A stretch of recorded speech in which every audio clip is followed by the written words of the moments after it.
ওকে, আমরা হচ্ছে linear regression নিয়ে কথা বলবো। এটা হচ্ছে রিলেশন চ্যাপ্টারের একটা টপিকস।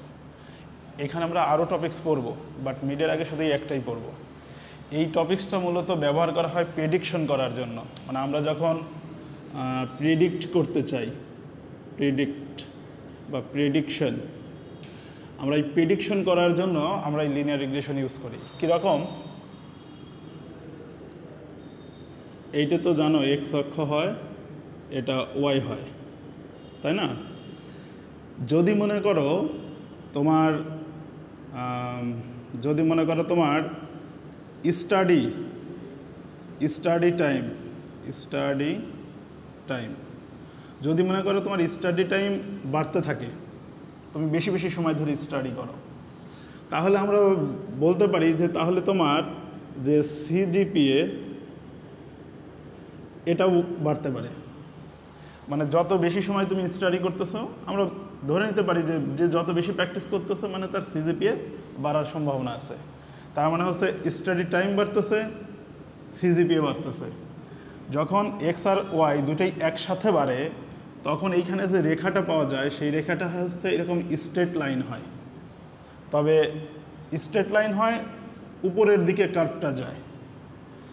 যখন এক্সের মান এবং ওয়াইয়ের মান দুটোই সমান হারে বাড়ে, সমান হারে বাড়াটাই হচ্ছে লিনিয়ার।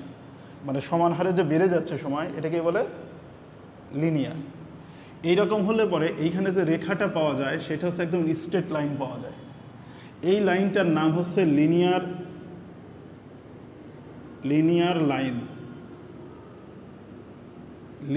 লাইন। অর্থাৎ লিনিয়ার লাইন কীরকম? যখন এক্সের মান আর ওয়াইয়ের মান দুটোই সমান হারে বৃদ্ধি পায়, তখন অটোমেটিক্যালি একটি সরল রেখা পাওয়া যায়। এই সরল রেখাটাই হচ্ছে লিনিয়ার লাইন। তো এই যে লাইনটা হয়, এই লাইনের একটা ইকুয়েশনও আছে, এই লিনিয়ার ইকুয়েশন। তো লিনিয়ার ইকুয়েশনটাকে আমরা লিখে থাকি y = mx + c। এইভাবে লেখা হয় y = mx + c। এইখানে বলা হয় যে এক্সের মান যদি বাড়তে থাকে তাহলে ওয়াইয়ের মানও বেড়ে যাবে। এই কারণে এটা একটা লিনিয়ার ইকুয়েশন। এই ইকুয়েশনে এম আছে। এম মানে হচ্ছে স্লোপ। এম মানে হচ্ছে এই পয়েন্ট হতে পারে, এ পয়েন্ট হতে পারে, এ পয়েন্ট হতে পারে, এ পয়েন্ট হতে পারে। এই যে প্রত্যেকটা পয়েন্ট, এক একটা যে পয়েন্ট, এই পয়েন্টগুলো ক্রমান্বয়ে যে স্লোপ তৈরি করতেছে, একটা ঢাল, এইটা হচ্ছে হলো এম। আর সি হচ্ছে একটা কনস্ট্যান্ট ভ্যালু, যেটা এখানে থাকবে। এ পর্যন্ত বুঝতে পেরেছ? আবার যদি মনে করো এইরকম হয়, এইখানে এক্সের মানও বাড়তেছে, ওয়ান মানও বাড়তেছে, তো বিষয়টা পজিটিভ, তোমার রেজাল্ট ভালো হচ্ছে, মানে কি বিষয়টা পজিটিভ। তার মানে এইখানে এক্স আর ওয়াই এই দুইজনের মধ্যে রিলেশনটা হচ্ছে পজিটিভ রিলেশন। যখন এক্সের মানও বাড়ে, ওয়াইয়ের মানও বাড়ে, তখন হচ্ছে রিলেশনটা হয় পজিটিভ রিলেশন। আচ্ছা, যদি মনে করো এরকম হয়, তুমি স্টাডি টাইম তোমার কমে যাচ্ছে, স্টাডি টাইম কমায় দিচ্ছ, তাহলে কি সিজিপিএ কি বাড়বে না কমবে? তার মানে সিজিপিও কমে যাবে। স্টাডি টাইম কমে যাচ্ছে, অর্থাৎ এক্সের মান কমে যাচ্ছে, এর ফলে ওয়াইয়ের মানও কমে যাচ্ছে, সিজিপিএ কমে যাচ্ছে। এই ধরনের রিলেশনটা তাহলে কি বলবো? Negative relation. আবার মনে করো এরকম হচ্ছে যে তুমি ফেসবুকে হিউজ সময় দিচ্ছ, খেয়াল করো, তুমি পড়াশোনা করছো না, এখন তুমি ফেসবুকে বেশি সময় ব্যয় করছো। ফেসবুকে বেশি সময় ব্যয় করছো মানে এক্সের মান বেড়ে যাচ্ছে। ফেসবুকে বেশি সময় ব্যয় করছো মানে পড়াশোনা করছো না, তার মানে সিজিপিএ কমে যাবে। তার মানে হচ্ছে যখন তুমি অন্য কাজে, স্টাডি ছাড়া অন্য কাজে সময়, যেমন ফেসবুকে বেশি সময় ব্যয় করছো মানে এক্সের মান বেড়ে যাচ্ছে, তখনও ওয়াইয়ের মান কমে যাচ্ছে। এটাও একটা নেগেটিভ রিলেশন। ঠিক আছে? তার মানে নেগেটিভ রিলেশন হওয়ার জন্য এক্স ওয়াই দুটের মানই কমতে পারে। আর এক হচ্ছে যে স্টাডি টাইমের পরিবর্তে অন্য কিছুতে বেশি সময় ব্যয় করার কারণেও সিজিপিএ কমতে পারে। দুটাই নেগেটিভ রিলেশন। ঠিক আছে? আমরা এই ধরনের রিলেশন থেকে আমরা প্রেডিকশন করতে পারি। কী রকম? মনে করো একটা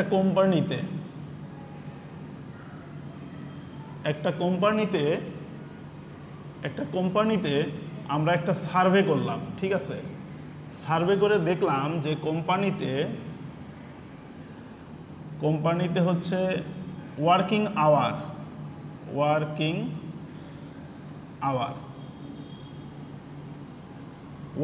আওয়ারের উপর বেস করে, ওয়ার্কিং আওয়ার না, আমরা এক্সপিরিয়েন্স অফ ইয়ার বলি, মানে কর্মীদের যত এক্সপিরিয়েন্স হয় তার স্যালারি তত বাড়ে। তো আমরা ধরে নিলাম যে এক্সপিরিয়েন্স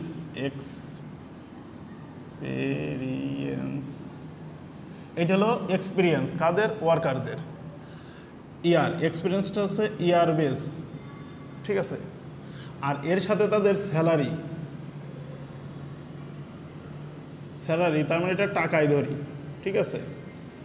আচ্ছা, যদি কারো এক্সপিরিয়েন্স একদম জিরো এক্সপিরিয়েন্স হয়, মানে যে একদম নতুন জয়েন করেছে, তার স্যালারি মনে করো এখানে টাকা নিছি, তো এই টাকাটাকে আমরা কে ধরি, মানে কিলো, মানে হাজারে কত টাকা, ঠিক আছে। তার মানে যদি কারো এক্সপিরিয়েন্স জিরো হয়, 0 ইয়ার, মানে একদম ফ্রেশ নতুন জয়েন করছে, তার হয়তো স্যালারি হচ্ছে 25,000 টাকা, মনে করো এখানে 25 মানে এখানে কে লিখছি মানে 25,000 টাকা, ঠিক আছে। আচ্ছা, যার এক্সপিরিয়েন্স মনে করো যে 1 ইয়ার হচ্ছে, আমরা তার বলতেছি যে 30,000 টাকা হবে স্যালারি। যার এক্সপিরিয়েন্স 3 ইয়ার্স হবে, কারণ হচ্ছে কোনো কোম্পানিতে ইয়ার ভিত্তিকও বাড়ে, আবার অনেক সময় কিন্তু বেশ একটা সময় দিয়ে বাড়ে, তাই না। তো যে যত উপরে ওঠে তার কিন্তু এক সময়ের ডিউরেশন তত বাড়ে, তারপরে স্যালারি ইনক্রিজ হয়। তো ধরো 3 বছর হইলে তার হয়তো আমরা ধরে নিচ্ছি যে 40,000 টাকা হবে। যদি কারো এক্সপিরিয়েন্স 5 ইয়ার্স হয়, তাহলে তার স্যালারি হচ্ছে 50,000।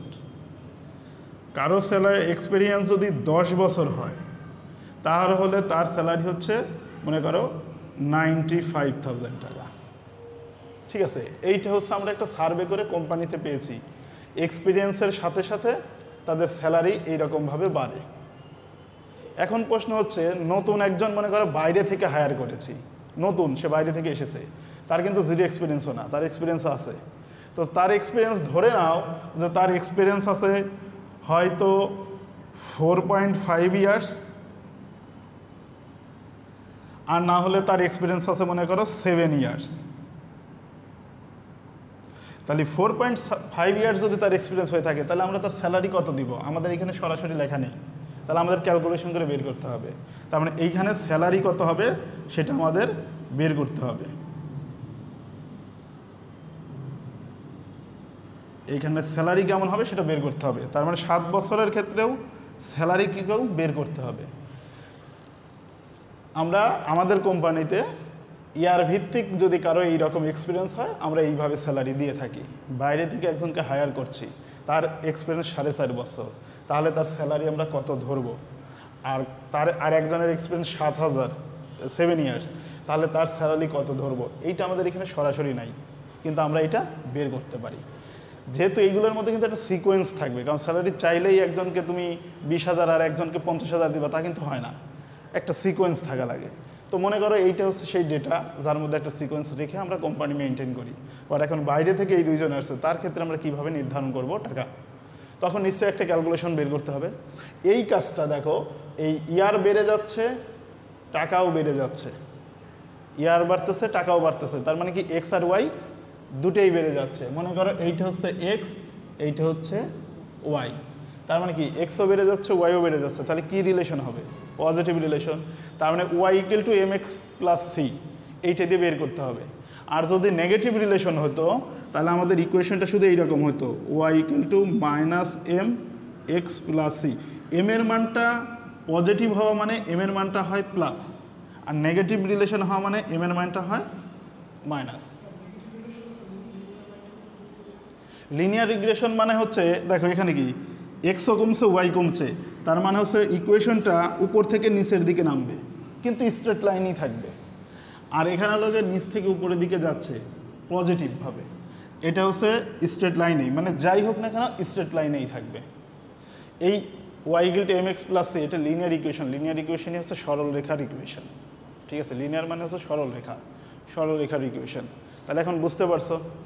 এখন এইখান থেকে যদি আমরা এটা বের করতে চাই, তাহলে আমরা কি চেয়েছি? ইয়ার দিয়ে স্যালারি জানতে চাই। ইয়ারটা আমাদের জন্য এক্স, স্যালারিটা আমাদের জন্য ওয়াই। এইটা বের করতে গেলে আমাদের দেখো এই সমীকরণে এই এক্স এর মান বসিয়ে দিলে ওয়াইয়ের মান পাবো, তাই না? তার মানে হচ্ছে এই এক্স এর মান দিলে এখানে ওয়াইয়ের মান পেয়ে যাওয়ার কথা। তাহলে পেতে গেলে আমাদের মান লাগবে হচ্ছে সি আর এম, এম আর সি এর মান দরকার। এম আর সি এর মান বের করার জন্য একটা সূত্র আছে। এম এর মান বের করার সূত্র হচ্ছে এই রকম, x bar into y bar minus x into y bar divided by x bar whole square minus x square এর উপরে বার। এইটা হলো এম এর সূত্র। এই সূত্রটা আমাদের মনে রাখতে হবে। আর সি আছে, সি এর সূত্রটা হচ্ছে সি স্কেল টু লেখা হয় Y bar minus M X বার। এইটা হচ্ছে আমাদের ফর্মুলা, যেখান থেকে আমরা মানগুলো বের করে নিতে পারি। এবং ফাইনালি যদি আমরা y equal to M x plus C এইখানে মানটা বসিয়ে দেই, তাহলে স্যালারিটা কত জানতে পারবো। তাহলে আমরা প্রথমে এম এর মান বের করি। এম এর মান বের করতে গেলে কি কি লাগবে? X bar minus Y into y বার।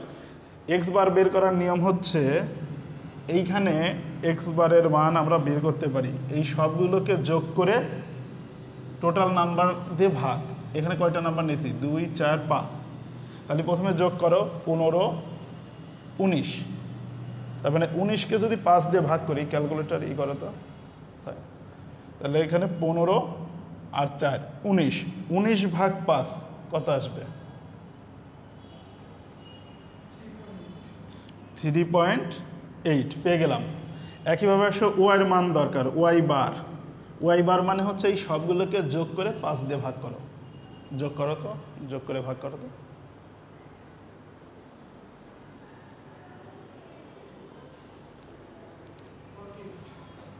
48, 5 দিয়ে ভাগ করেছো। আচ্ছা, এটা হলো গ। এখন আসো এইখানে আমাদের কি দরকার? এক্স ইন্টু ওয়াই, তার উপরে বার। তাহলে এক্স ইন্টু ওয়াই আগে বের করি। এক্স ইন্টু ওয়াই মানে হচ্ছে আমরা এইখানে লিখলাম এক্স ইন্টু ওয়াই। বুঝতে পেরেছ? তাহলে এইটা কি করতে হবে? গুণন। এইটা গুণন করলে পাবো 0, এইটা গুণন করলে পাবো 30, এটা গুণন করলে পাবো 120, এটা গুণন করলে পাবো 250, এটা গুণন করলে পাবো 950। তাহলে এইটার বার বের করো, এক্স ইন্টু ওয়াই বার। এই সবগুলোকে যোগ করে 5 দিয়ে ভাগ দাও তো।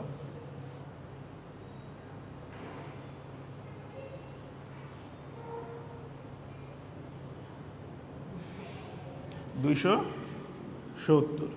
এখন আসো এই সূত্রতে যদি আমরা মানটা বসাই, এটা পরেই লিখি, এইখানে যদি আমরা মানগুলো বসাই তাহলে কেমন হবে দেখো। এক্স বার আমরা পেয়েছি 3.8 ইন্টু দিতে হবে কত? 48 মাইনাস এই মানটা কত পেয়েছি? 270 divided by x bar square. X bar মানে এইটা, তাই না? 3.8 হোল স্কোয়ার মাইনাস এখানে কি এক্স স্কোয়ারের বার। এখন এইখানে এক্স স্কোয়ারের মানটা আমরা বের করিনি, আমরা এইখানে মানটা বের করে নিয়ে আসি। এইখানে বলা হয়েছে এক্স স্কোয়ার। এক্স স্কোয়ার মানে হচ্ছে এই যে এক্স এর মান, এইগুলোকে স্কোয়ার করে নিতে হবে। তাহলে 0কে স্কোয়ার করলে 0, 1কে স্কোয়ার করলে 1, 3কে স্কোয়ার করলে 9, 5কে স্কোয়ার করলে 25, 10কে স্কোয়ার করলে 100। তাহলে এইটার বার বের করো একটু, সবগুলো যোগ করে 5 দিয়ে ভাগ করো।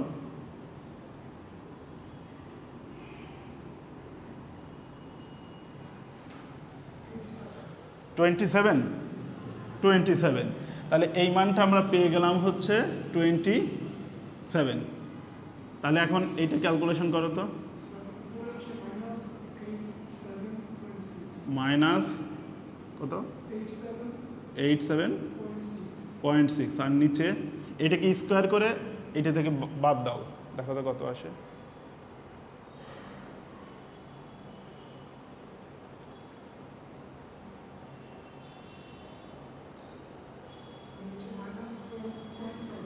-12.56। এটা ভাগ করো তো কত আসে। মাইনাস মাইনাস তো কেটে যাবে।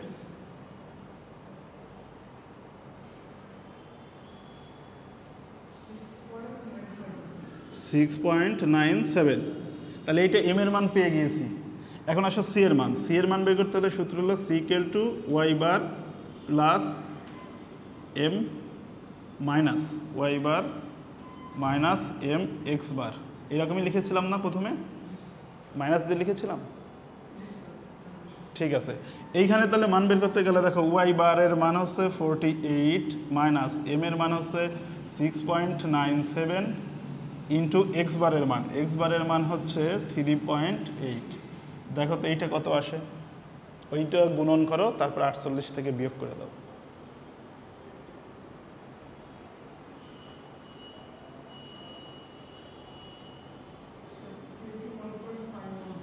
$28.514 এটা পেয়ে গেছো। এখন আসো আমাদের অ্যাকচুয়াল ইকুয়েশন সূত্র হচ্ছে y equal to mx plus C. আমরা যদি এইখানে x ইকুয়াল টু ধরি হচ্ছে 4.5 বছর অর্থাৎ 4.5, তাহলে y ইকুয়াল টু কত আসবে, m এর মান পেয়েছি আমরা 6.97 ইন্টু x এর মান হচ্ছে আমাদের কাছে 4.5 প্লাস সি এর মান হচ্ছে 28.514। এটা কত আসে দেখো তো,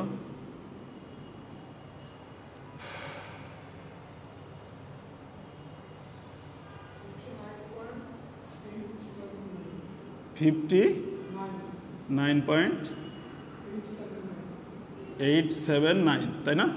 তার মানে দেখো এইখানে যদি কারো এক্সপিরিয়েন্স 4.5 বছরের হয় তাহলে তার বেতন হওয়া উচিত হচ্ছে 59 পয়েন্ট এত।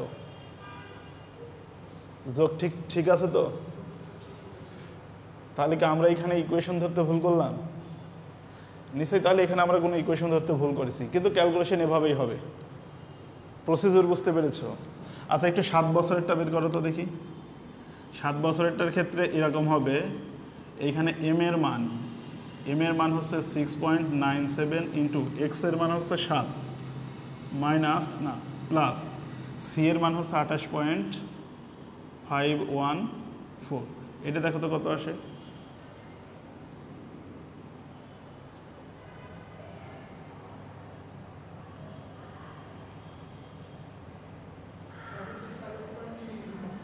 $77.304। এটা হতে পারে। এইখানে যদি ক্যালকুলেশনে কোথাও ভুল না থাকে তাহলে প্রসিডিউর ঠিক আছে, এই ডেটা সেট দেওয়ার সময় আমি ঠিক করে দিব, ঠিক আছে? তার মানে হচ্ছে 4.5 বছর হলে তার এরকম স্যালারি হওয়া উচিত, আর যদি 7 বছরের হয় এক্সপিরিয়েন্স তাহলে এরকম হওয়া উচিত। বুঝতে পেরেছ? এইভাবে এই লিনিয়ার রিগ্রেশনটা করা হয়। শুধুমাত্র প্রয়োজন হচ্ছে এই সূত্রর মনে রাখা, এম আর সি, তাই না? এই সূত্রটা মনে রাখবা, সাথে সাথে এই সূত্রটা, আর ফাইনালি হচ্ছে এই সূত্রটা। এইটা তো লিনিয়ার ইকুয়েশন আছেই। এই 3টা জিনিস জানা থাকলে পরেই এটা পারা যাবে। আর এই লিনিয়ার রিগ্রেশনটা মেশিন লার্নিংয়ে আরও মানে এটা হচ্ছে শুধু তুমি ইকুয়েশনের ভ্যালু বের করেছো, বাট এটার আরও কিছু এরর আছে। আমরা যে ক্যালকুলেশন করেছি এইটা এমন না 100% রাইট, এর ভিতর নিশ্চয়ই কোনো না কোনো এরর আছে। যেমন ওই যে স্ক্রু গাছ বা স্লাইড ক্যালিপার্স দিয়ে যখন কাজ করেছো ওটার কিন্তু আবার এরর ক্যালকুলেশন করতে হয়, ত্রুটি ক্যালকুলেশন করতে হয়েছে, পজিটিভ ত্রুটি না নেগেটিভ ত্রুটি, তাই না? এরকম বের করা হয়েছে। এই ক্যালকুলেশনগুলোর ভেতরেও নিশ্চয়ই কোনো না কোনো ত্রুটি আছে, সেটাও ক্যালকুলেশন করা যায়। আবার এর একটা স্কোয়ার ভ্যালু আছে, মানে আর স্কোয়ার ভ্যালু বলা হয়, ওই ভ্যালু বের করা যায়। তো সেই জিনিসগুলো আমাদের এখানে খুব জরুরি না, তবে আমরা এররটা বের করে দেখব, তবে সেটা পরে, মানে এখন দেখব না, এটা মিডের পরে আমরা দেখব। মানে এইটার উপরে আমরা ম্যাথমেটিক্সটা এখন সলভ করলাম, কিন্তু এর আরেকটু এক্সটেন্ড ফিচারগুলো আমরা মিডের পরে দেখব। আর এইটা মিডের ভিতর কিন্তু অন্তর্ভুক্ত থাকবে। পরীক্ষার হলে কি হতে পারে, তোমার সর্বোচ্চ যে কাজটা আমি করতে পারি, এই জায়গাতে আমি ধরো লিখলাম, এটি তো কোশ্চেন ছিল, এইখানে আমি লিখে দিলাম মনে করো ডাব্লিউ, খেয়াল করো এনে লিখে রাখছি ডাব্লিউ। আর এই ডাব্লিউ মানে কি আমি তোমাকে বলে দিলাম যে ডাব্লিউ মানে হচ্ছে বি প্লাস 30। ডাব্লিউ মানে কত হবে, বি প্লাস 30। তাহলে প্রশ্ন হচ্ছে বি কি? আচ্ছা, বির ক্ষেত্রে বলে দিলাম যে বি হচ্ছে